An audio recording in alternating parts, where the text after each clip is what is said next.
constant motion, dynamic and ever-shifting. Here, natural forces play out before our eyes on a journey that turns rock to dust.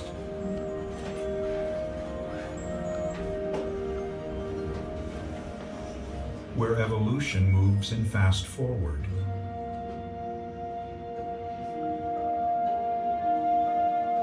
and life adapts or disappears.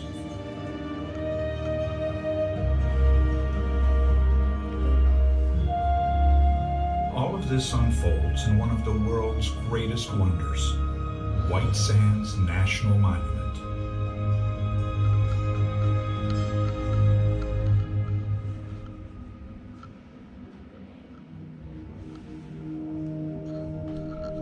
A vast dune field, blinding in the midday sun. Soft and textured in the early morning and evening light.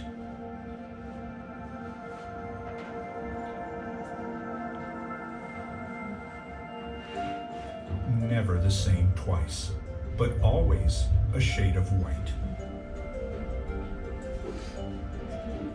275 square miles of sand, and none of it is the typical darker quartz variety found in most other dune fields. It's made of gypsum, the same white material used in plaster and drywall.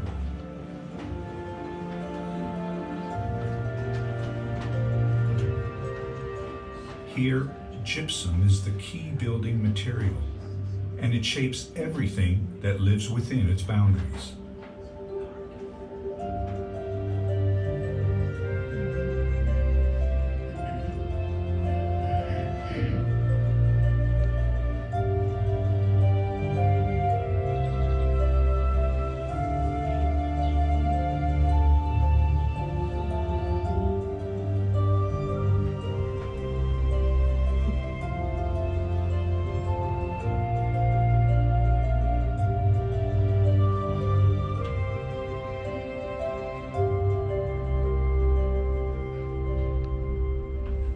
White Sands is the largest gypsum dune field in the world, an island of white surrounded by the vast Chihuahuan Desert.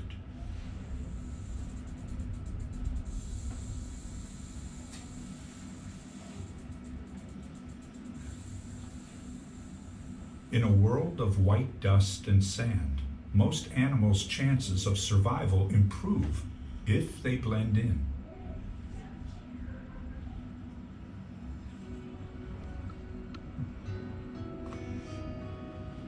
Many animal species at White Sands have become lighter colored, avoiding detection and staying cooler in the hot sun.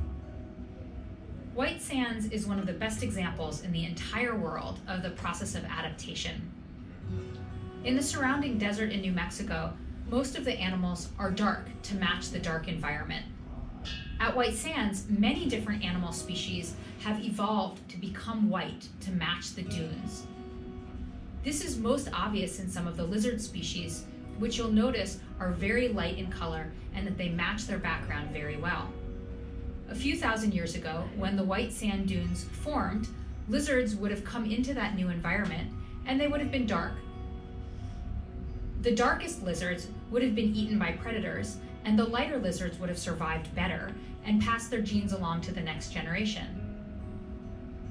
Over time, the lizards evolved to become lighter and lighter, until we have what you see today. The reason why this is so exciting to me as a biologist is that it gives us a window into the process of evolution, and it allows all people to see evolution in action.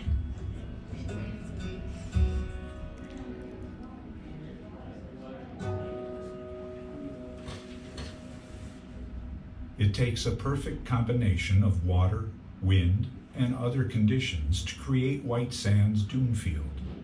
The key ingredient, gypsum, comes from the surrounding mountains, which are rich in the mineral. Snowmelt and rain dissolve the gypsum, and wash it into mountain streams.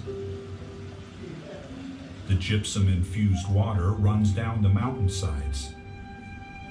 Then from the mountains, it flows to the lowest point in the monument, Alkali Flat and Lake Lucero on the western edge of White Sands.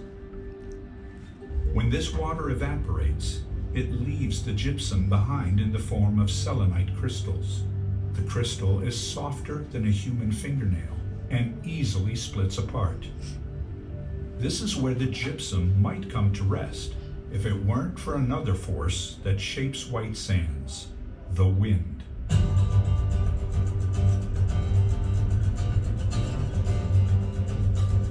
In the spring, it often blows hard from the southwest. And when it reaches 15 to 17 miles per hour, it picks up any gypsum the size of a cornflake or smaller. Like bumper cars, the gypsum pieces bounce, roll, and slam their way northeast. They start out coarse. As they tumble, they break into smaller and whiter pieces, and then end up as fine grains, almost as soft as talcum powder. Pushed by the wind, grains of gypsum sand pile up into dunes, which move across the desert like waves. One of the surprising things about White Sands is how young they are. Most of the dune field formed between 4,000 and 7,000 years ago. Geologically, that's almost like yesterday. In comparison, most of the southern New Mexico landscape is 500,000 to 1 million years old. So almost the entirety of the dune field formed in a very short time, less than 1,000 years. During a time of high temperatures and accentuated drought, it's been very dynamic with a wide variety of new dunes forming and being destroyed over the last several thousand years, and they're still forming today. Newly formed dunes, exposed to the wind, can advance 38 feet in a year. At the other extreme of the dune field, dunes on the outer edges creep just inches, anchored in place by plants. At the heart of the field, dunes move about 12 to 15 feet a year. Here, sand rides up the windward side until it reaches the crest, often rising 60 feet from the floor. As the dunes advance, they swallow up everything in their path. To survive, plants must adapt to the dune's constant movement. Grasses grow quickly, and before they're covered by the dunes, scatter seeds that winds carry to other open areas. Dunes can engulf stationary yucca plants.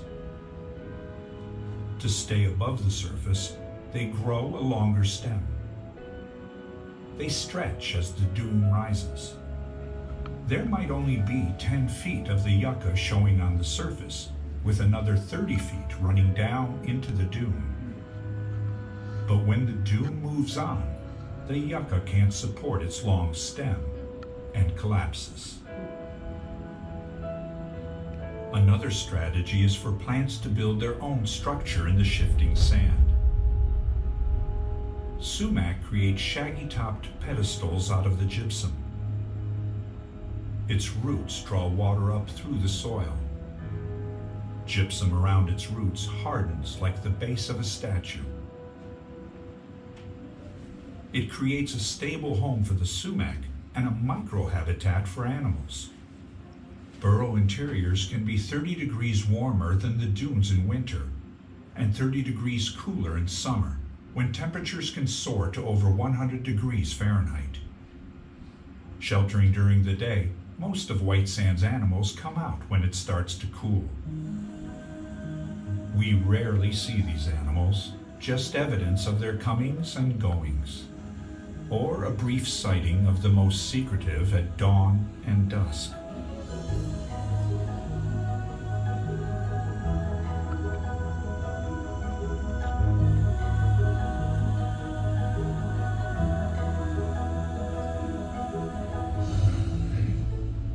nightfall, the desert is transformed.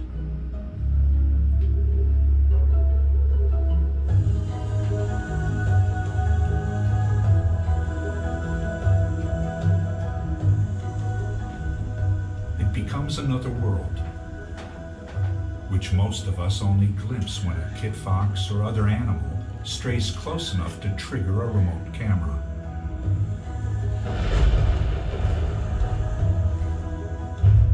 All of this life depends on one thing: water. In late summer, moisture-laden clouds build along the surrounding mountains. Some push over the top and into the basin.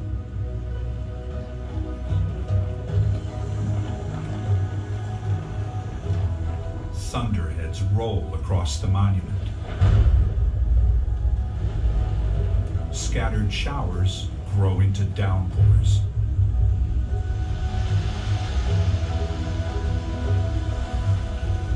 This is known as monsoon season. Still, rainfall averages less than 10 inches per year. What makes White Sands different from most other deserts is that it holds onto much of this water. Surrounded by mountains, White Sands is at the bottom of a basin shaped like a bathtub with no drain, so rain and runoff flow to the lowest area, Lake Lucero and Alkali Flat. At the wettest times of year, there's standing water in the middle of the desert, and Lake Lucero briefly refills. 11,000 years ago, a much bigger lake known as Lake Otero covered this area. Life was drawn to its waters. These are raised mammoth tracks, left thousands of years ago when the animals walked through clay to reach the lake, long before the dunes formed. And today, living reminders of this lake appear whenever there is even just a puddle in the desert. Add water, and from out of the sand, brine shrimp emerge. Their eggs may lay dormant on the desert floor for dozens or even up to 100 years, waiting for the water to return. Beetles, tadpoles, and larvae appear in the water as well. They attract hunters. Ducks and shorebirds feast during this brief period of plenty.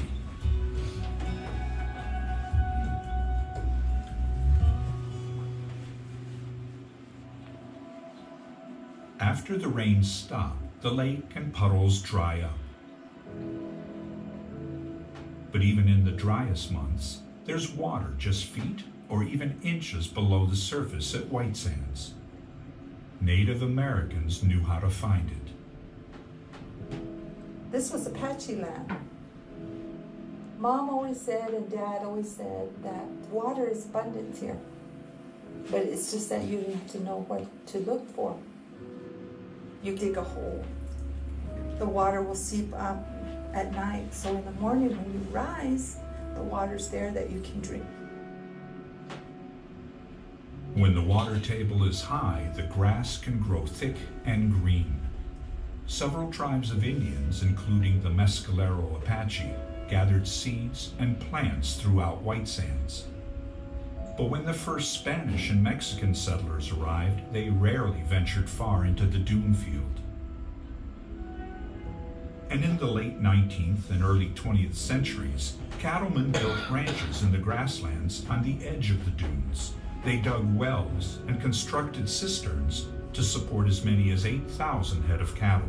But overgrazing and drought killed off the grass, bringing this era to an end. Shortly after, President Hoover established White Sands National Monument in 1933. The primary mission of the National Park Service is to be the caretaker of special places like White Sands, passing these resources on to future generations.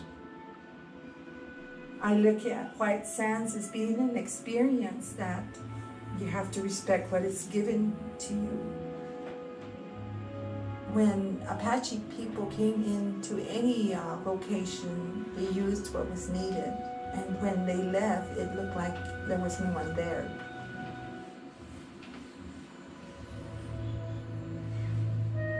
For thousands of years, White Sands provided Native Americans with physical and spiritual sustenance. Today, it still inspires awe.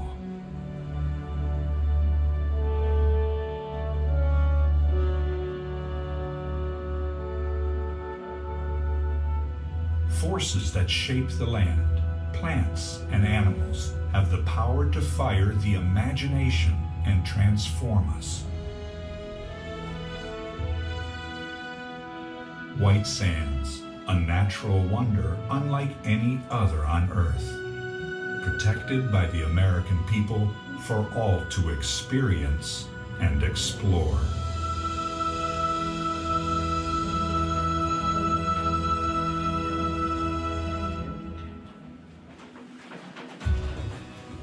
Okay. Okay. You can stop it now.